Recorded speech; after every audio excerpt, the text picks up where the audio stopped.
Thank you all for attending my PhD defense entitled Behavioral Modeling and Digital Distortion of Wideband and Multiband Transmitter Systems. The outline of my thesis is as follows. First, I will talk about the pertinence and the challenges of power amplifier behavior modeling and digital distortion in the context of wideband and multiband signals. Then I will present the main three contributions of my thesis, which are about the series-based digital distortion tuning, wideband digital distortion using reducer transmitter observation receiver bandwidth, and multiband digital distortion, and finally, I will conclude. The wireless network user is shifting from voice-centric to data and video transmission. Nowadays, users are not using their cell phones only for talking, but data-based application is growing very fast. This motivated the development of the 4G network.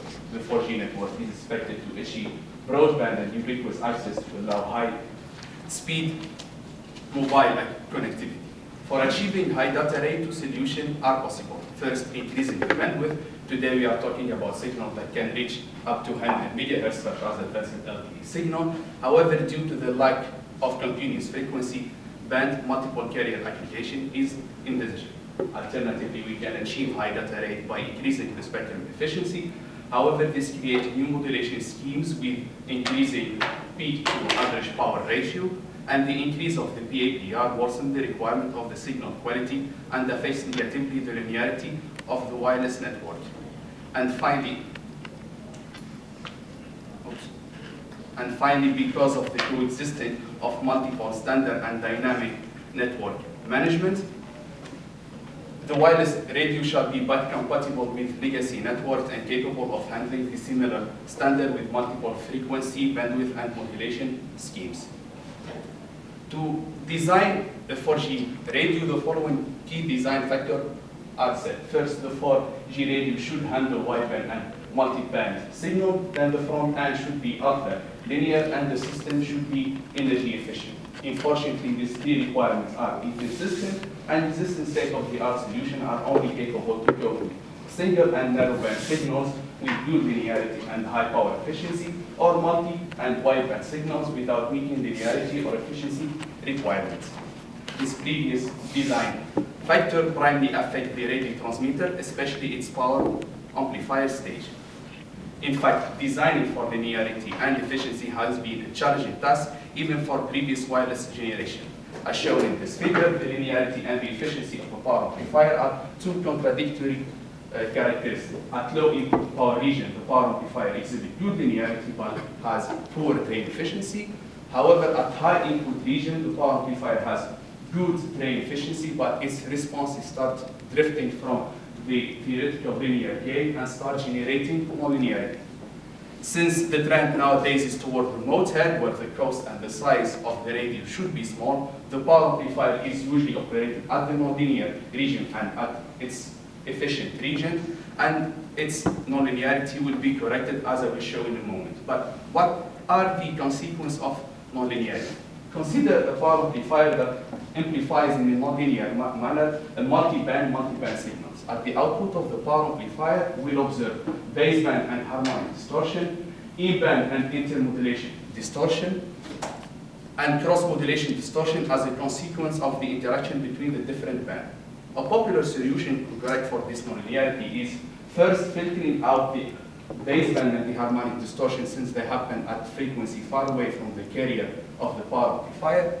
And second, the baseband block called digital predistortion will be added to pre-process the input signal such that the DPD plus the power amplifier behave linearly and correct for the in-band, interband, and cross-modulation distortion.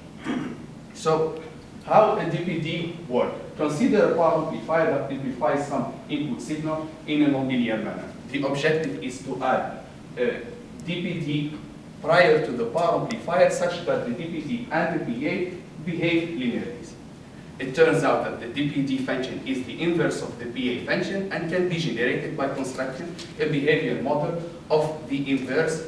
This is called indirect learning. DPD construction seems simple in principle, however, we'll see that is not a trivial problem in practice throughout this presentation. In fact, in this slide, we consider a very simple case where the power amplifier exhibits static nonlinearity, but in reality, the power amplifier nonlinearity are more complex than that. A typical power amplifier exhibits memory effects. Memory effects occur when the amplitude and the phase of the distorted output signal vary as a function of the current input and the previous input and output signals. For example, for a given input signal, we have a variety of possible output signals. This generates PA with complex gain and phase distortion that requires sophisticated modeling scheme to model them. In fact, but how do we construct a DPD? Here is a block diagram of a digital predistortion. It's composed by a DPD engine. This DPD engine will generate a predistorted signal such that the cascade of the DPD and the PA is a linear system. The coefficient of the DPD engine are generated by the DPD coefficient identification. It takes some input and output from the power amplifier and updates the coefficient of the DPD engine. To acquire output from samples from the power amplifier output, a transmitter observation receiver, from now on we'll call this a TOR, that is composed mainly by ABC and will sample the output of the power amplifier to give samples for the DPD coefficient identification block.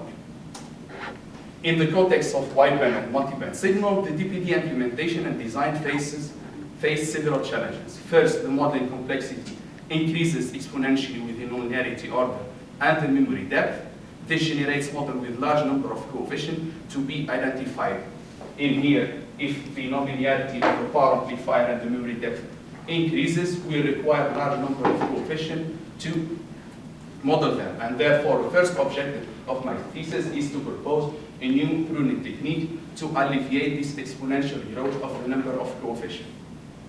Second, in the context of wideband signal, the TOR bandwidth requirement limits the effectiveness of the efficiency linearity trade-off. In fact, the TOR bandwidth will samples through an ADC output signals of the power amplifier, and as the input signal of the power amplifier gets wider, the ADC speed is increases, and this affects negatively the overall efficiency of the DPD-PA cascade. And therefore, a second objective of my thesis is to propose a DPD with reduced TOR bandwidth. And finally, in the context of multiband signal, conventional DPD schemes, and by conventional I mean single input, single output, are inefficient and inaccurate in modeling the cross-correlation distortion. And therefore, a third objective of my thesis is to propose a new DPD engine with reduced complexity for multiband DPD. Let's start by the first action, which is Volterra series baseband digital predistortion pruning. In the literature, there have been variety of behavior modeling, varying from the simplest one to the more complex one, to achieve better modeling performances. In fact, for a weakly nonlinear power amplifier with a single and narrow band signal, a lookup table is good enough to linearize or model the response of the output of the power amplifier. However, as we are moving toward wideband and multiband signal, we are requiring more sophisticated model as the neural network and the Volterra series. We opted in our thesis for the Volterra series because it's a well-established technique for analytical approximation of nonlinear dynamic system with fading memory. And the power amplifier is a nonlinear dynamic system with fading memory. The Volterra series expresses the output of the system as a summation of a power term of its input. The Volterra series has a very good advantage, which is its coefficient, called also kernels, are linear with respect to the input signal, and therefore their identification is simple.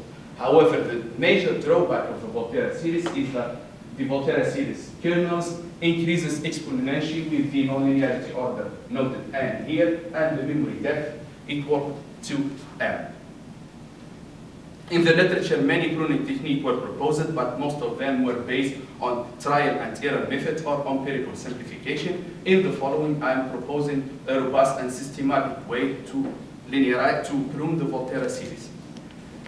This pruning is based on the G functional. In fact, the Wiener G functional are an equivalent reformulation of the Volterra series equation. They are constructed in the following way.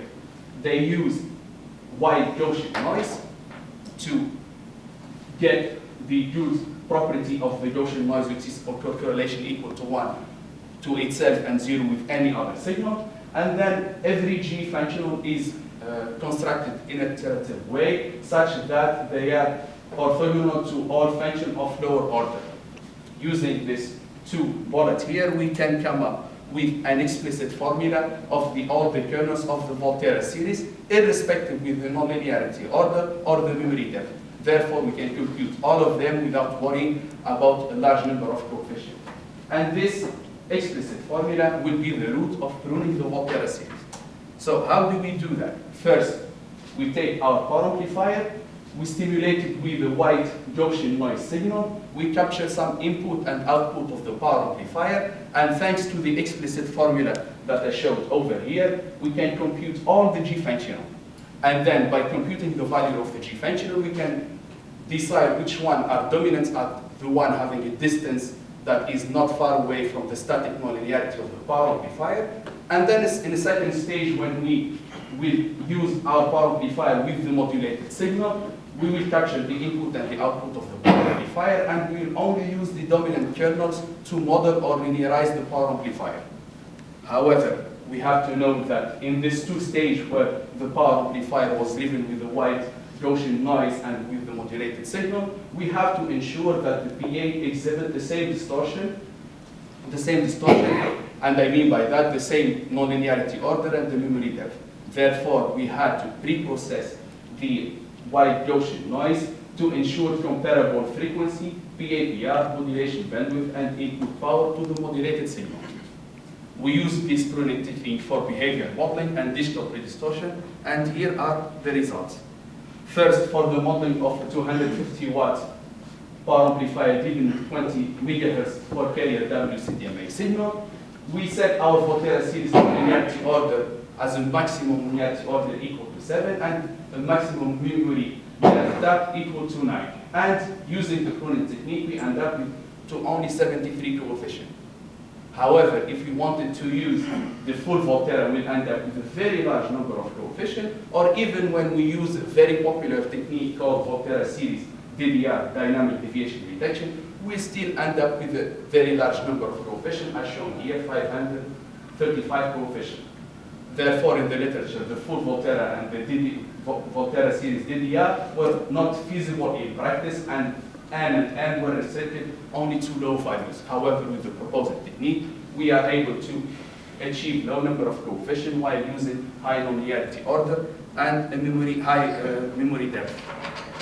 Here we are showing that the pruned Volterra series succeed to accurately model the power amplifier behavior to reproduce the gain characteristic shown here in red versus the measured one shown in blue, and the same one in the frequency domain. The modeled one is in red and the measured one is in black.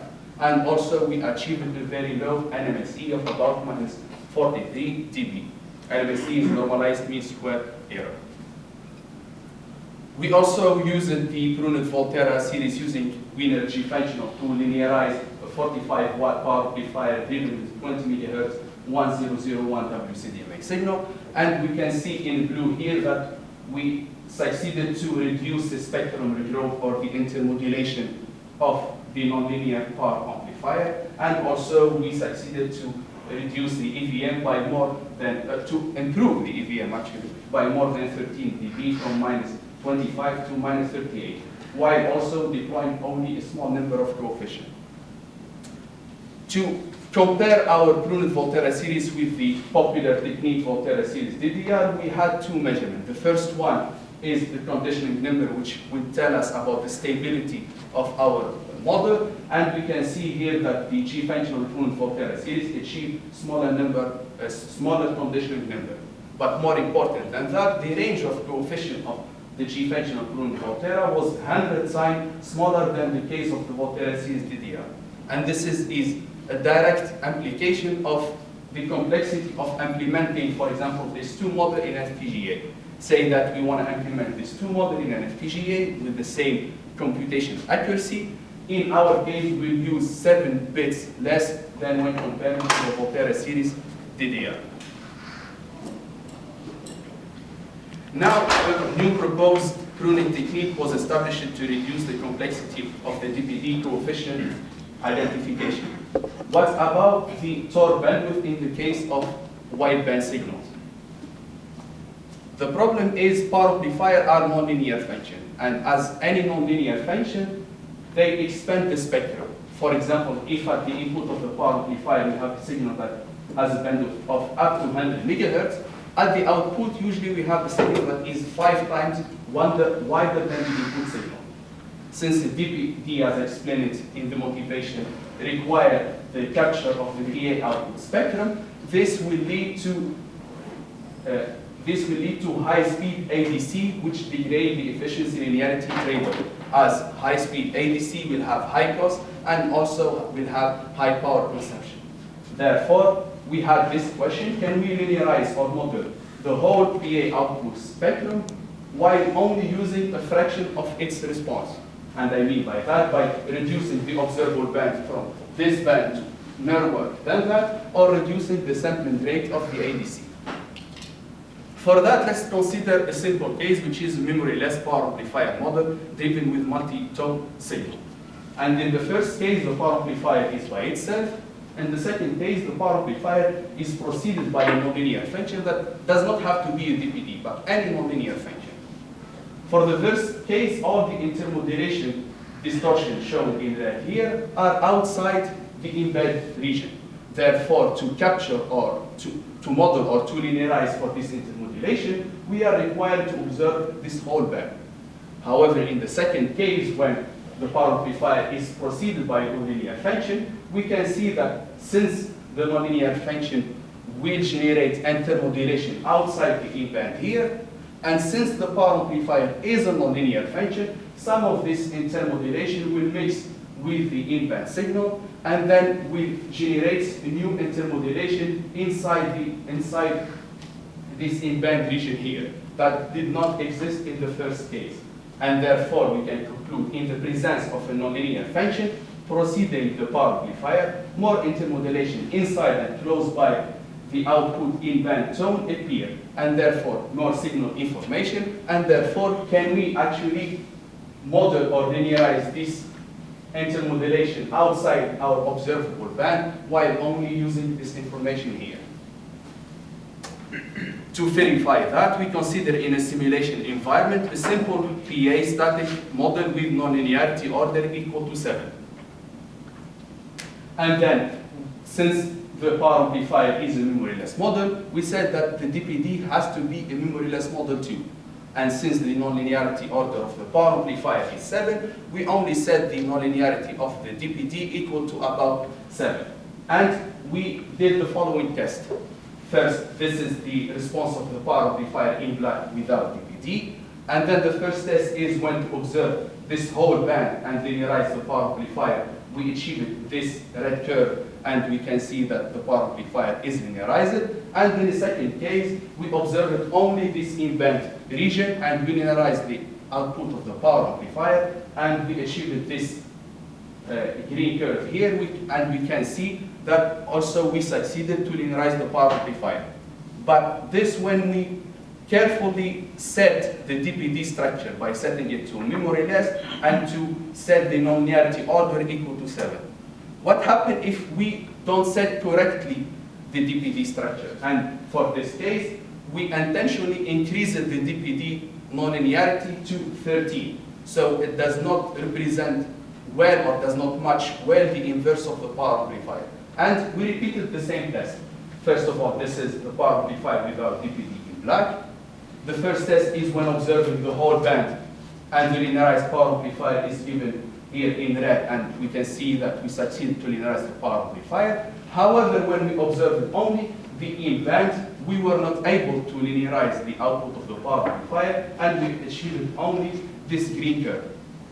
But another test that we did, we increased the observable band from the in-band region to twice the input signal bandwidth, or we increased the sampling rate from 1 time the input Nyquist rate to 2 times the input Nyquist rate, and we came back to full linearization inside the observable band and even outside the observable band. This is motivated us to study the linearization performances versus the DPD structure and the door bandwidth. And this graph shows this. This is the ACPR, which shows the spectrum growth reduction. versus the DPD structure here, which is the DPD nonlinearity order, and versus the Tor bandwidth or the ADC sampling rate. And we end up to this conclusion. When our power amplifier is a memoryless model with nonlinearity equal to 7, when the DPD structure mimic closely the inverse of the power amplifier structure, which is 7 or 9. Here we can see that we can reduce the output spectrum growth no matter what the Tor bandwidth or the sampling rate is. However, as soon as we drift away from the correct DPD structure, we can see that we cannot linearize the output response of the power amplifier anymore. The problem is, for realistic power amplifier, it is difficult to select the exact DPD kernel, because in simulation we use the simple case, which is a memoryless model, but in reality the power amplifier will exhibit memory effect. And it is difficult because we have only limited number of kernels that can be selected because of complexity. We cannot select as many kernels as we want, and also because modeling here due to the measurements, noise, and calibration. However, we presented in the first section a pruning technique for the Volterra series that guarantee the best selection of the DPD structure within a certain number of coefficients. And we will show in measurement here that a DPD with reduced sampling rate set to 2 INR or an observable band set to twice the input signal bandwidth is possible instead of the conventional 5 times INR sampling rate, or observe the whole output power amplifier spectrum. But before that, note here that while the Tor bandwidth or the output sampling rate was reduced, the PA input signal should be still sampled at 5 times INR, or the PA signal should be still full bandwidth. This is because the output of the nonlinear function allows the generation of the IND inside and close to the in-band region of the power amplifier. This is in contrast with the popular technique called band-limited Volterra series, where they reduce the sampling rate of the input signal and the output signal of the power amplifier.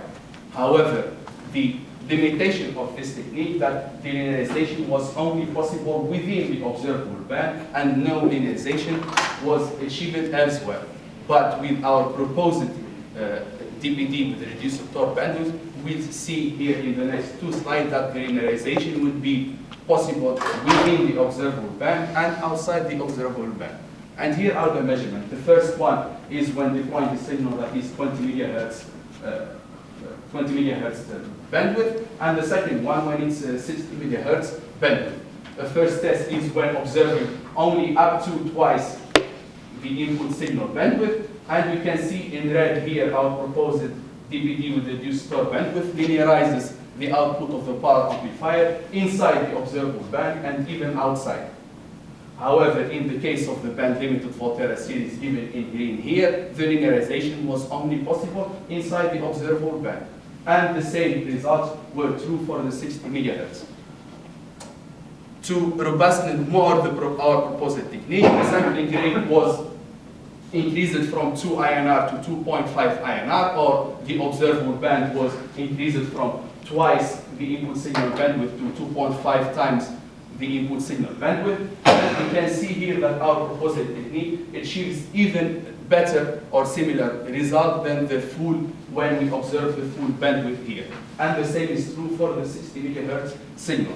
And this leads to the conclusion that it's actually a waste of resources to use a high sampling rate, and we can survive with sampling rate that is equal to 2.5 times INRs instead of the conventional one, which is 5 times INR. Now, we established a pruning technique to reduce the complexity of the DPD coefficient identification, and we proposed a DPD that uses a reduced Tor bandwidth. What happened in the case of multi-band signal? Can we still survive with a DPD engine that is single input and single output? And the problem with single input, single output DPD is they are not able to model the cross-modulation distortion.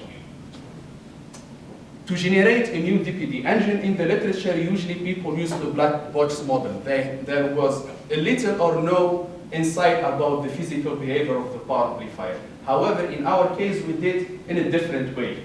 First, we considered our power amplifier to be represented by this block diagram. where G is a memoryless function that represents the static nonlinearity of the transistor, and this feedback FIR, it's a low-pass filter that represents the memory that describes the memory effect inside of the power amplifier. We use this model to generate a single input, single output DPD. However, this model is not good for multi-band signal for the following reason. First, if we want to consider, for example, multi-band signal as just one signal, this will lead to a G that is very wideband, and in this case, we'll have to deploy wideband ADC and wideband DAC, and this is not desirable. In the second case, if we want to consider this block diagram for every band, this will not be good enough because we won't be able to capture cross-modulation distortion. In the thesis, we propose an extension of this block diagram to the case of dual band, tri-band, and multi-band, but during this presentation, I will only show the case of dual band. So from this block diagram, we extended to this block diagram where instead of having one G here, we have two Gs, and these two Gs represent the gain characteristic of the power amplifier around the two carrier frequency, and you can see that these two Gs interact with each other, which allow the modeling of the cross-modulation distortion. This block diagram is described by the following equation, and in the thesis I showed derivation of this equation. In this presentation, I will only mention the two main simplifications that we use. The first one is the power amplifier are modeled using a finite memory feed forward, and this is because the power amplifier is a recursive model. Because the power amplifier recursive model needed to have a finite output memory span, since the power amplifier is a fading memory system. And this means only that at the output of every G functional, the signal will be allowed only to go one time through the feedback FIR. The second simplification is to consider the PA as a stable system, and for any stable system, the absolute value of the coefficient of the feedback has to be less than 1, and therefore any power term of this coefficient can be neglected. Using these two simplifications and the following set of equations, we end up with this model called 2D complexity reduced generalized memory polynomial. And in a general case, we end up with this model for any multi-band, for any number of bands.